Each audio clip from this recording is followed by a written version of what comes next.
Halo Sobat Logistik, selamat datang di video pembelajaran kita kali ini. Kita akan membahas sebuah topik yang sangat menarik, yaitu pengaruh perdagangan internasional terhadap keseimbangan ekonomi. Yuk kita simak bersama. Nah teman-teman, pada video pembelajaran kali ini kita akan membahas 3 subbab. Yang pertama, pengaruh perdagangan internasional terhadap keseimbangan permintaan dan penawaran. Subbab yang kedua, pengaruh perdagangan internasional terhadap aspek makro. Subbab yang terakhir, pengaruh perdagangan internasional terhadap aspek mikro atau pertumbuhan perusahaan. Pada video ini, kita juga akan mempelajari tentang study case ekspor-impor minyak kelapa sawit. Simak videonya ya! Nah, ini saatnya kita masuk pada subbab yang pertama, pengaruh perdagangan internasional terhadap keseimbangan permintaan dan penawaran. Perdagangan internasional memengaruhi keseimbangan antara permintaan dan penawaran di pasar. Ketika suatu negara mengekspor barang, permintaan akan produk tersebut meningkat. Sebaliknya, impor barang dari luar negeri dapat meningkatkan penawaran di pasar domestik. Terjadinya perdagangan antar negara salah satunya diakibatkan oleh adanya perbedaan tingkat permintaan atau demand dan tingkat penawaran atau supply antar negara.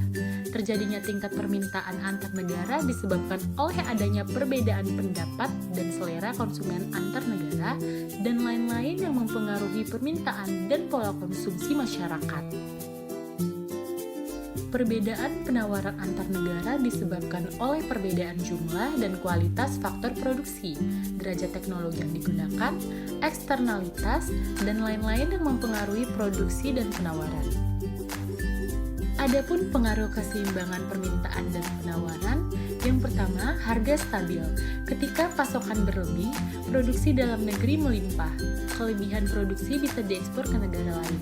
Ini mencegah terjadinya penurunan harga yang sangat drastis di dalam pasar. Sebaliknya, jika terjadi kekurangan pasokan suatu barang di dalam negeri, kita bisa mengimpornya dari negara lain. Ini mencegah harga menjadi terlalu tinggi. Yang kedua, peningkatan permintaan. Ketika kita menjual produk ke negara lain atau mengekspornya, permintaan terhadap produk ke dalam negeri meningkat. Ini mendorong produsen untuk memproduksi lebih banyak barang. Yang ketiga, peningkatan penawaran. Beragam produk memungkinkan kita mendapatkan berbagai macam produk dari negara lain. Ini artinya pilihan barang yang tersedia di pasar dalam negeri menjadi lebih banyak. Selanjutnya, kita akan masuk kepada subbab yang kedua, yaitu pengaruh perdagangan internasional terhadap aspek makroekonomi. Adapun pengaruh perdagangan internasional terhadap aspek makro, yang pertama, pertumbuhan ekonomi. Perdagangan internasional dapat mendorong pertumbuhan ekonomi dengan meningkatkan akses ke pasar global. Ekspor yang tinggi membawa masuk devisa, meningkatkan pendapatan nasional, serta menciptakan lapangan kerja melalui peningkatan produksi barang dan jasa untuk pasar internasional dan meningkatkan produksi domestik bruto atau DPB. Yang kedua, ada produksi. Perdagangan internasional memungkinkan negara untuk fokus pada produksi barang dan memiliki keunggulan yang komparatif. Dengan begitu, produksi dioptimalkan berdasarkan efisiensi dan biaya relatif yang lebih rendah. Sektor-sektor tertentu dapat tumbuh lebih cepat karena peningkatan permintaan global. Dan yang ketiga, neraca pembayaran. Aktivitas perdagangan internasional juga mempengaruhi neraca pembayaran, khususnya neraca perdagangan ketika ekspor lebih besar dari impor. Negara mengalami surplus perdagangan yang positif, sedangkan defisit terjadi jika impor lebih tinggi dari ekspor. Ini sangat mempengaruhi stabilitas ekonomi makro, termasuk nilai tukar mata uang. Nah, selanjutnya, ayo kita masuk pada subbab yang ketiga, pengaruh perdagangan internasional terhadap aspek mikro atau pertumbuhan perusahaan. Ada beberapa pengaruh perdagangan internasional terhadap aspek mikro. Yang pertama, akses ke pasar baru. Perdagangan internasional membuka peluang bagi perusahaan untuk memasuki pasar baru. Ini dapat meningkatkan penjualan dan pendapatan serta mengurangi ketergantungan pada pasar domestik. Yang kedua, skala ekonomi. Dengan memasuki pasar internasional, perusahaan dapat meningkatkan volume produksinya, yang dapat mengurangi biaya per unit dan meningkatkan efisiensi operasional. Hal ini seringkali memungkinkan perusahaan untuk menikmati skala ekonomi yang lebih besar. Dan yang ketiga, diversifikasi risiko. Perdagangan internasional memungkinkan perusahaan untuk mendiversifikasikan risiko dengan menyebar aktivitas bisnis ke berbagai pasar. Jika suatu pasar mengalami penurunan, perusahaan masih dapat mengandalkan pasar lainnya untuk stabilitas pendapatan. Dan yang keempat, akses ke sumber daya dan teknologi. Perusahaan yang terlibat dalam perdagangan internasional dapat memperoleh akses ke sumber daya, teknologi, dan pengetahuan yang mungkin tidak tersedia di pasar domestik. Ini dapat meningkatkan daya saing dan inovasi. Yang kelima, peningkatan daya saing. Untuk bersaing di pasar internasional, perusahaan seringkali harus meningkatkan kualitas produk dan layanan mereka, yang pada gilirannya dapat meningkatkan daya saing mereka di pasar domestik juga. Dan yang keenam, peluang kemitraan dan aliansi. Perdagangan internasional dapat membuka peluang untuk kemitraan dan aliansi strategis dengan perusahaan asing, yang dapat memperkuat posisi pasar dan meningkatkan kapabilitas perusahaan. Baik teman-teman, kita masuk ke dalam studi case yang berjudul Ekspor Impor Minyak Sawit. Ekspor minyak kelapa sawit. Kinerja positif Indonesia merupakan salah satu eksportir utama minyak kelapa sawit di dunia. Ekspor minyak kelapa sawit Indonesia menunjukkan kinerja yang positif dengan volume dan nilai ekspor yang relatif tinggi.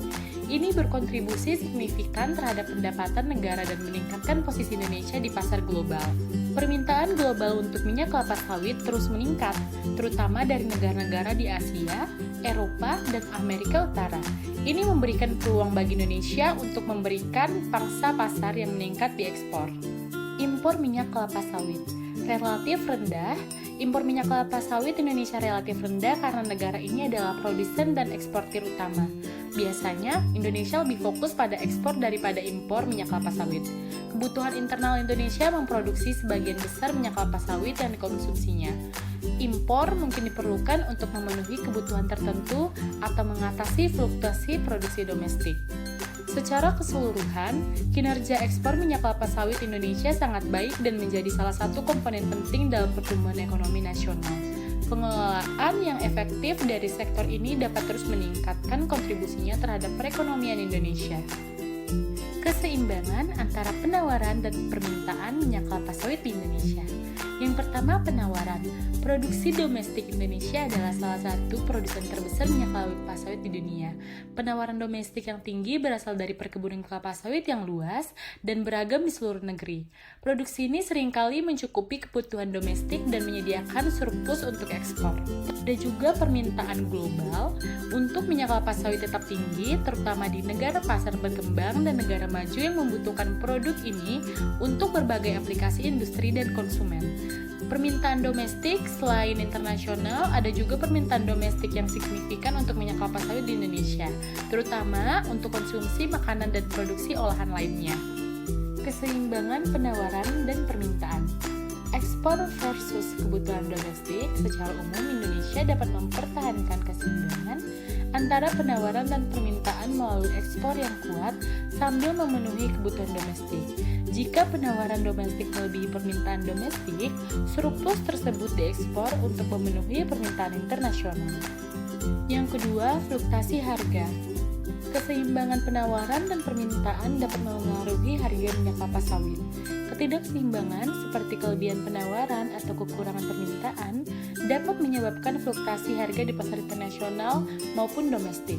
Secara keseluruhan, keseimbangan antara penawaran dan permintaan minyak kelapa sawit Indonesia dicapai dengan memanfaatkan kapasitas produksi domestik yang tinggi dan menyesuaikan dengan permintaan baik di pasar internasional maupun domestik. Nah, teman-teman, sekarang kita udah paham nih pengaruh perdagangan internasional terhadap keseimbangan permintaan dan penawaran, aspek makroekonomi dan aspek mikroekonomi. Penting bagi kita, setiap negara dan perusahaan untuk memanfaatkan perdagangan internasional dengan bijak agar ekonomi tetap stabil dan terus bertumbuh. Sampai jumpa di video pembelajaran berikutnya ya. See you!